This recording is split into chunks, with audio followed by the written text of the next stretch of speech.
গণরোষ, দেশে দুর্নীতিগ্রস্তদের বিরুদ্ধে সরব তৃণমূল বিধায়ক। কবে যে আমাদের দেশের তানাশাহীদের একই হাল হবে আর দুর্নীতির শিরোমণিদের মুখোশ খুলে যাবে, আর কবে? আপনারাও কি আমার মতোই স্বপ্ন দেখেন? সমাজ মাধ্যমে এই রকম ইঙ্গিতপূর্ণ পোস্ট ডেবরার বিধায়ক হুমায়ুন কবিরের। কথা বলবো আমাদের সহকর্মী প্রদীপ্ত রয়েছেন আমাদের সঙ্গে। প্রদীপ্ত, এই হুমায়ুন কবিরের এই ইঙ্গিতপূর্ণ পোস্ট নিশানায় কে?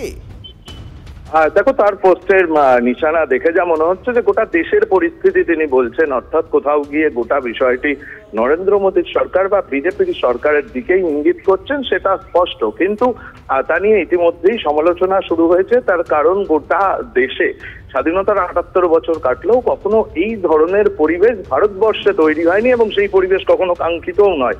সেই পরিবেশের কথা কেন হুমায়ুন কবির বলতে গেলেন আগ বাড়িয়ে? এবং দলের তরফ থেকেও আমরা যদি দেখি যে গতকাল মমতা বন্দ্যোপাধ্যায় তিনি নিজেও গোটা বিষয়টি বিদেশ মন্ত্রকের বলেই তিনি মন্তব্য করেছেন। তার কারণ, দুটি দেশের সম্পর্কের বিষয়।